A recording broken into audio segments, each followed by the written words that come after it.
तो बच्चों brainstorm series में जो लास्ट टर्न पे क्वेश्चन मिला था हम उसको सॉल्व करने वाले हैं आज।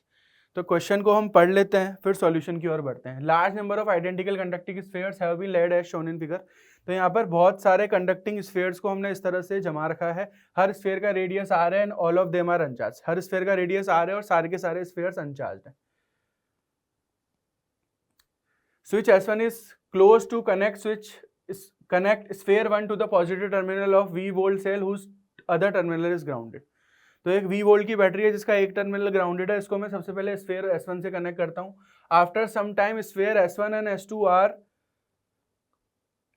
S1 is open and S2 is close. कुछ समय बाद S1 को मैंने ओपन करा और S2 को क्लोज करा।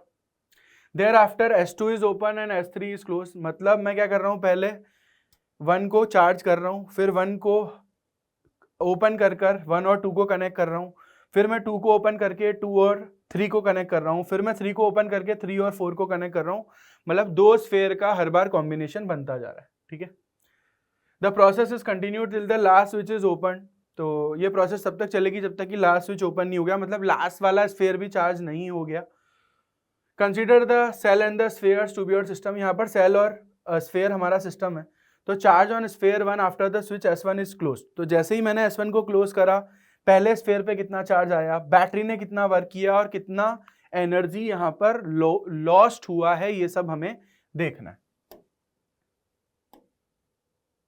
तो सबसे पहले हम इस तरह से कुछ बना सकते हैं कि जैसे ही मैं यहाँ पर पहले सेल से या पहले स्फीयर से सेल या बैटरी को कनेक्ट कर रहा हूं, तो इस पर कितना चार्ज आ रहा है। तो इसको हम ऐसे सोच सकते हैं कि ये हमारा एक स्फीयर है जिसकी कैपेसिटी होती है 4 पाई एप्सिलॉन नॉट आर। तो इस पे यहाँ पे चार्ज आ जाएगा। तो चार्ज को हम लिख सकते हैं CV। पोटेंशियल हमने V लगाया तो चार्ज हमारे पास आ गया 4 पाई एप्सिलॉन नॉट RV। तो पहले स्फीयर पर जैसे ही मैंने S1 को क्लोज किया, चार्ज कितना आ गया, 4 pi epsilon naught RV।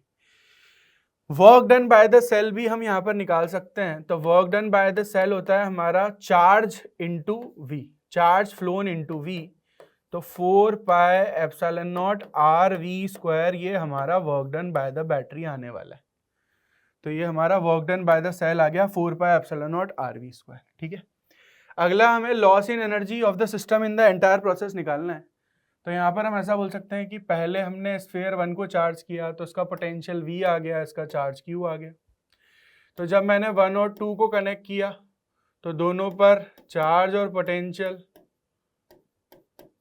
Half हो जाएंगे क्योंकि दोनों का रेडियस सेम है।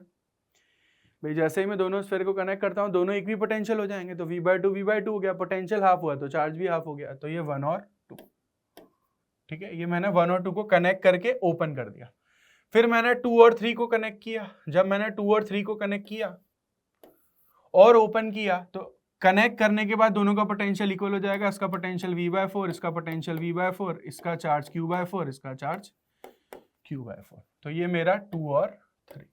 ठीक है, तो ऐसे मैं देख पा रहा हूं कि जब मैंने 1 का चार्ज देखा और पोटेंशियल देखा तो ऐसा मिला, 2 का चार्ज देखा और पोटेंशियल देखा तो ऐसा मिला।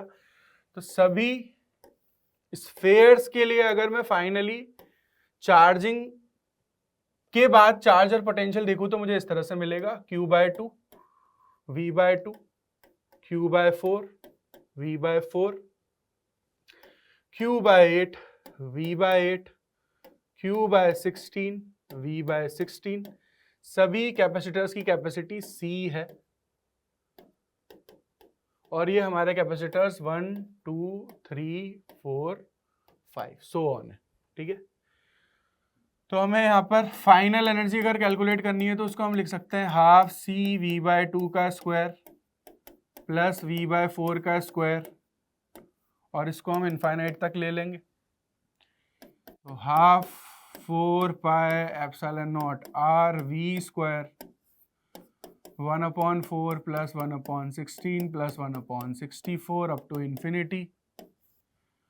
तो जो हमारी फाइनल एनर्जी यहाँ पे आने वाली है वो आने वाली है 2 pi epsilon naught RV square 1/4 minus 1/4। ठीक है, तो यहाँ पे 1/3 का फैक्टर आने वाला है, तो 2/3 pi epsilon naught R V square, ये हमारी फाइनल एनर्जी आ गई। ठीक है, हीट हम कैसे निकालते हैं? हीट हम निकालते हैं work done bye battery minus you final minus you initial. तो बैटरी ने कितना वर्क किया? बैटरी ने वर्क किया था 2 pi epsilon naught R V square. Battery ने वर्क किया था यहाँ पर 4 pi epsilon naught R V square minus 2/3 pi epsilon naught R V square. तो 10/3 pi epsilon naught R V square, this is the heat.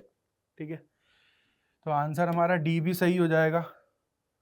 तो correct answer है हमारे B, C and D. ठीक है, तो बच्चों आने वाला ब्रेनस्टॉर्म क्वेश्चन आपका ये है।